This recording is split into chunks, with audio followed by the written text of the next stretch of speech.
Magandang araw, umaga Pilipinas. Ngayon, painit na painit ang mga eksena natin dito sa kay Kuting. Alright.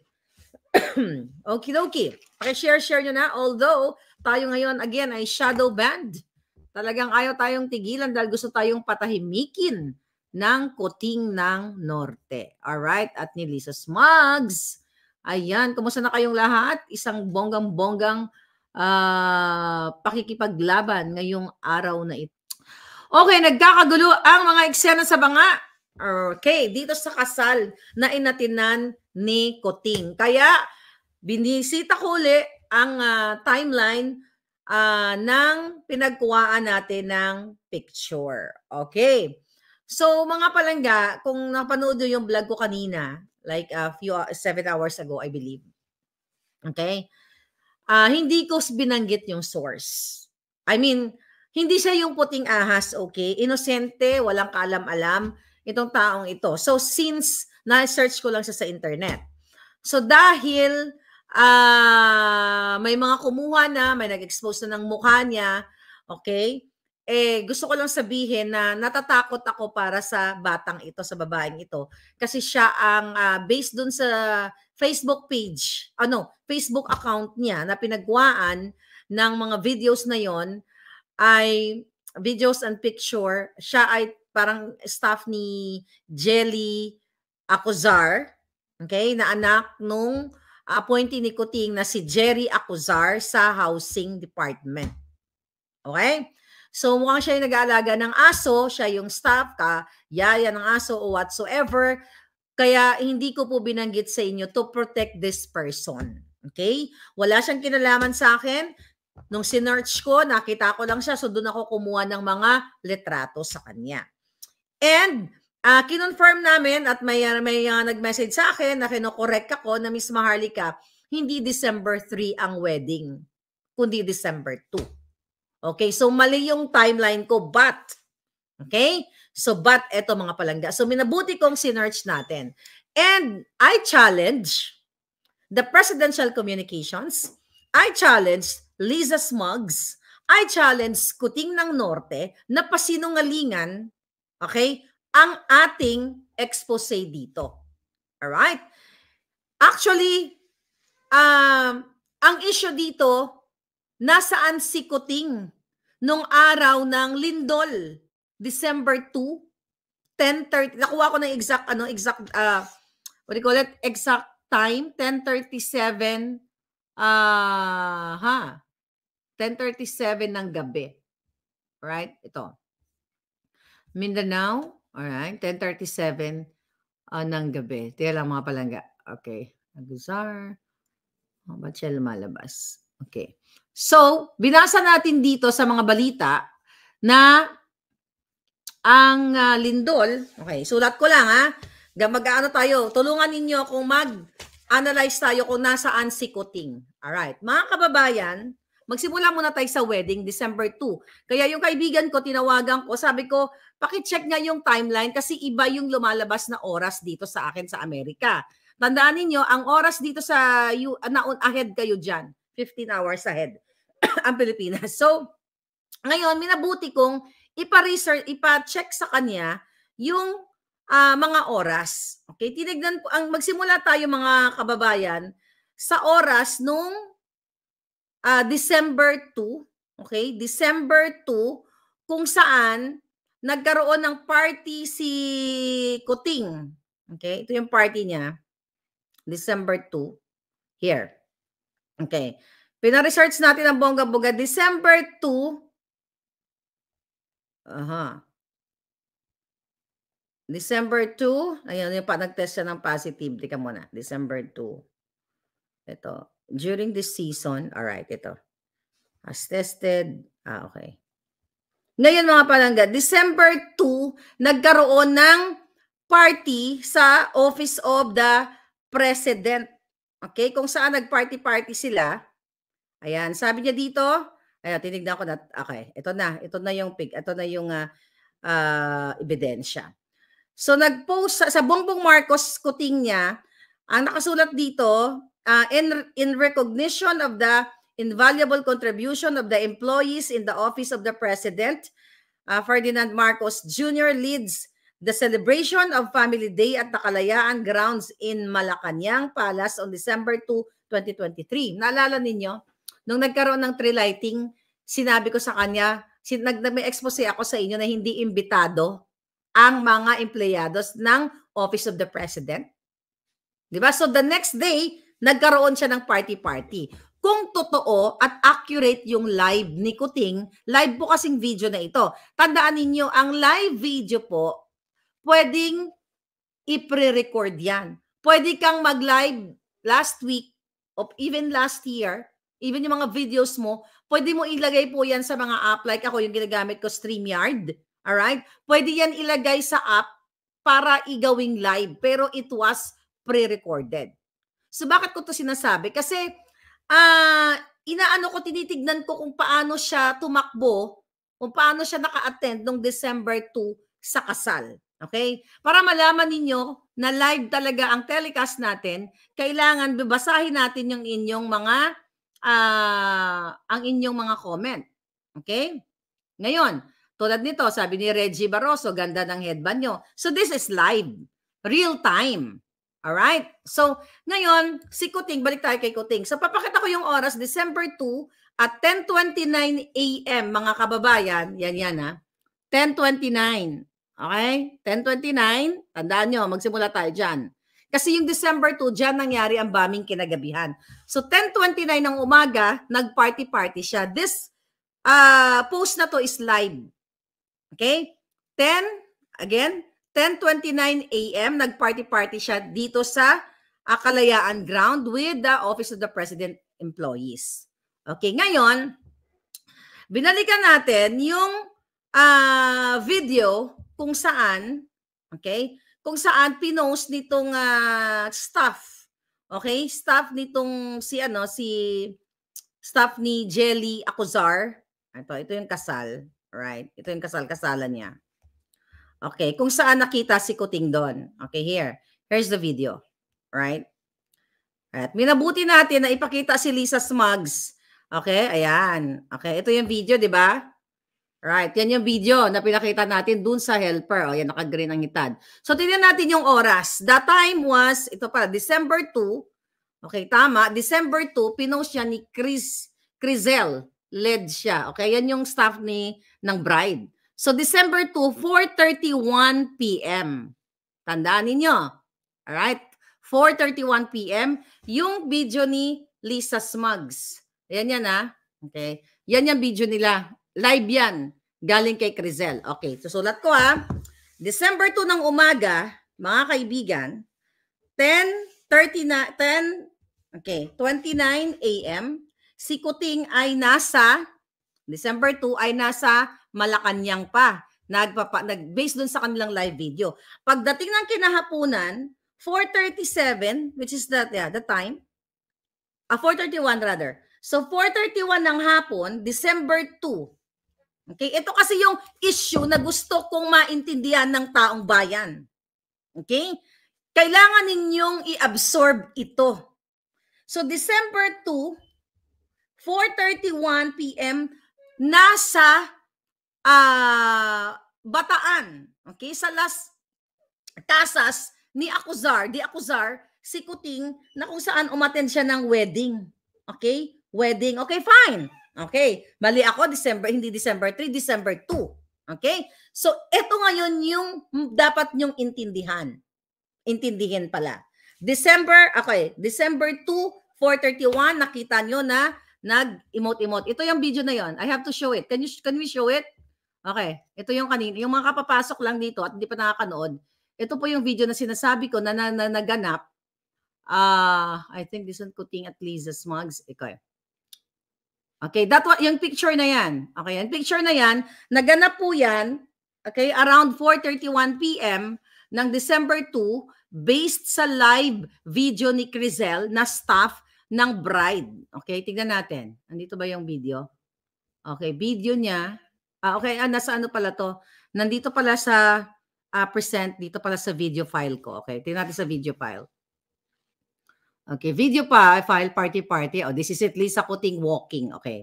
Ayan po. Okay, pa intindihin niyo 'yan ha. Pinakita ko 'yan kanina. Ayan. So that nangyari yan 4:31 PM around, okay? 4:31 PM. Actually, yung video na yan 12 minutes eh. Okay, 12 minutes. So December 2, 4:31 PM confirmed na nasa wedding venue siya. Okay, nandiyan na. Okay? Ayan, panoorin nyo yan. So mga kababayan, panoorin nyo. So ngayon, after that wedding, okay, after that rampa-rampa niya, tinignan ko may pa-fireworks at mayroon pang mga painom, syempre bonggang-bongga. Okay, tignan natin dito. Okay. Ngayon may fireworks, di ba? Ito na ang fireworks ng lola, ng ano, ng Kuting. Ay, ng bride. Okay, here's the fireworks picture. Okay? Ito, pakita natin sa inyo nang magkaliwanagan tayo. Okay, fireworks. Okay, here's the fireworks. Okay, this is the fireworks, mga palangga. So ito, okay, tanggalin ko na to. All right? Yan, nakita niyo siya? Oh, ayan. Ayan si Lisa. Ahas. Smugs Polboroni Kuting. So that was December 2, 4:31 PM. Okay? So itinatama lang natin yung ating timeline dito. But, here's the thing. Ito yung fireworks sa wedding, mga palangga. Nakita niyo yung fireworks sa wedding? Okay? Ngayon, mga palangga. Ngayon, ano nangyari dito? Ito. Fireworks at Jelly. Okay, the time is December 3. December 3 na to. Okay, this is the one. Late post na ito by live. Was live. No, the fireworks, ito. December 3. December 3 niya na pinost. So, late na ito. So, yung fireworks, December 3, umaga to. Teka, wait lang Okay. December 3. Okay, tignan natin. December 3, 8:16 PM. So, late na pala tong fireworks na to. Late post na to. Hanap tayo ng live. This is live. O, wag na tong fireworks na to. Okay, definitely gabi yung fireworks. Okay, balik tayo dito sa December 2 na 4:31 wedding. Okay? December 2, 4:31 PM wedding. Ngayon, hanapin natin yung party nila. Okay, dito tayo. Ito pala hinahanap ko, palangga. Ito pala. You move there. Okay? So this one, mga palangga, ayan. Nakita nyo yan? Okay? Ayan, may party. So ang time niyan, ang timeline dyan ay 11:27 PM. Okay? So, December 2, 11:27 PM. Nakita nyo, Crisel led siya was live. Okay, 11:27 PM. Kaya importante itong timeline na ito. Okay, December 2. Okay, 11:27 PM. Okay, okay. So, hindi natin sure kung si Lisa Smugs at si Kuting, nandiyan pa siya dun sa venue. Pwedeng nasa hotel na siya, nagpupulburon siya. Or lasing na sila sa alak. Kasi, nangyari po, okay, base sa Feebox, okay, naganap ang lindol sa Surigao na magnitude 7.4 ay 10:37 PM. Okay, December 2, 10:37 PM. Okay? 10:37 PM. Alright? So ito, pakita natin to. 10:37 PM. Okay. Alright. 10:37 PM mga hitad. Here. Sabi sa Feebox, okay? 10:37 PM ang lindol na nangyari sa Surigao. Okay. So susulat natin. December 2, naganap ang lindol ng 37 PM. Then, the next day, all right, the next day after the wedding, naganap naman ang pangbobomba sa Mindanao State University. December 3 na siya. Okay, December 3 na siya, 7:30 AM naman. Okay? 7:30 AM. So, tignan nyo, sinulat ko to para makita niyo yung timeline. So, December 2, okay? Nang hapon, alas 5 nasa wedding siya. Then December 2 of 10:37 PM ay nagkaroon ng lindol. Then December 2 pa rin, December 2 pa rin mga palangga ay nagpa-party pa rin sila ng 11:27 p.m. The party is still on, 'di ba? The music is on. The pulburonic is overflowing. You know what I mean? Ngayon, mga palangga, party is on 11:27 p.m. 7:30 a.m. naganap ang bombing. Question. Okay? Bakit kung itong anggulo na titignan natin, sabihin natin na December 2 naman yan eh. Fake news ka, Maharlika. December 2 yung kasal. Okay? Okay, December 2 ang kasal. Pero, let's say for example, umuwi si Kuting, hindi na siya, nung 11:27 p.m., na kung saan ipinakita nung uploader na nagpa-party pa sila kasi that was live video. Let's say for example, wala siya doon kasi hindi naman natin siya nakita doon sa video na yun na nagpa-part na nagsasayaw-sayaw o nag-inom-inom. So let's say for example wala na o nakauwi na siya like 4:21, 5, siguro 6, 7. Sabi mo nang lumipad ba siya by plane? Nag-aeroplano ba sila? Nag-helicopter ba sila pabalik sa Malacanang? It takes how many hours dyan? So pagbigyan na natin kasi yung video na 4:31 p.m. na kung saan pinakita ko kanina, yun po ay paglabas nila sa simbahan. Okay? Pumunta sila sa reception. So, posible na hindi sila pumunta na sa party, sa reception at umuwi na sila. So, pagbigyan natin sila. Okay? Let's say, for example, 5 p.m. dahil busy-busy si Kuting, dahil siya ay napakagaling na Kuting na presidente, o Lisa, uuwi na tayo kasi kailangan nating maging modelo sa taong bayan dahil tayo kabuti-butihan, kapulbo-pulburunan. Uuwi na tayo. O mga PSG, uuwi na tayo. So hanggang 5 p.m. lang umuwi na sila, kunwari, sa sa Maynila. Kasi Bataan yung venue. Okay, it takes how many hours, ang aeroplano? Sabi mong, yung preparation and everything, na natin, gawin na natin sagarin na nating 2 hours. For the heck of the conversation, mga palangga. So, 7 p.m., nakarating na si Kuting ng Saturday. Kunyari lang. Saturday, December 2, 7 p.m., kunyari, nakarating na si Kuting sa Malacanang. Like 2 hours and 37 minutes prior ng lindol. So nakapagpahinga-hinga ka na, di ba? Nakapag-emote-emote ka na, enjoy-enjoy ka na, yosi-yosi na si Lisa, pulburon-pulburon ng buwaka ng ina. Nagkaroon ngayon ng lindol. Ano ba ang protocol niyan? Kapag may kalamidad, bomba at kung ano-ano, bagyo, di ba? Feebles, DND, andyan lahat mga ahensya ng gobyerno, at ipapaalam mo sa pukin ng inang buwaka ng inang presidente. Ipapaalam mo sa kanya.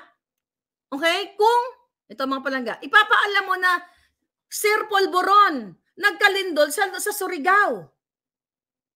Kailangan mong kailangan mong malaman ito, i-assure mo ang mga taga-Surigao, ang mga kababayan natin na ang gobyerno nandiyan.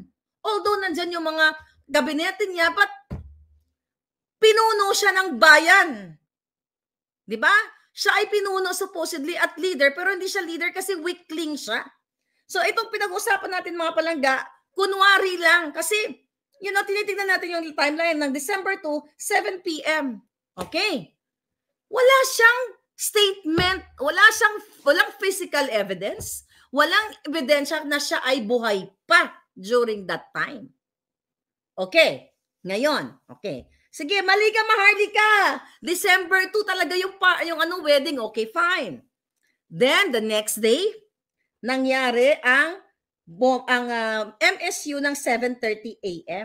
Supposedly, kung umuwi si Kuting ng alas 5, pupunta tayo sa COVID, Ronnie. Okay? Mamaya, pupunta tayo dyan sa issue na yan. Dahil meron akong oras kung kailan nila na-release. So, 7:30 a.m., okay? Nagkaroon ng pag-jomba sa Marawi. Okay. Ipagpalagay natin na umuwi si Kuting, nakarating ng bahay ng 7 p.m. Maliba, after ng lindol, wala siyang statement. Diba? 10:37 ng December 2. Then the next day, December 3, 7:30 a.m., ang Marawi. Ano nangyari? 7:30, 8:30, 9:30, 11:30, 3 hours, almost 4 hours, walang presensya ang buwaka ng inang presidente ninyong Polboron. Why? Okay? Minabuti ko para hindi ako magkamali. Kasi I was confused with the date kasi nga nauna kayo dyan sa Pilipinas, huli kami dito. So, tinawagan ko yung kaibigan ko, sabi ko, pakiano nga to? Gusto ko makita yung timeline kako. Okay? Here's the timeline. Okay? So, nag-release siya ng statement, mga kababayan. Si Kuting ay nag-release ng statement. Tignan natin to. Ito na yung statement niya. Bear with me, mga darlings. Okay? Okay, here's the statement. Not that one, not that the COVID ek-ek. Mamaya na yung COVID. Ito muna tayo. Okay, the Department of National strongly, okay, December 3. Okay, hindi yan muna. Okay, ito tayo kay Kuting. Okay, ito.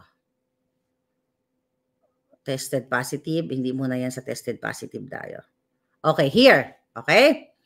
Now, si Kuting ay nag-release ng statement sa kanyang Facebook page at right there and then, okay, nirepost ng Presidential Communications. Here is the statement. See that?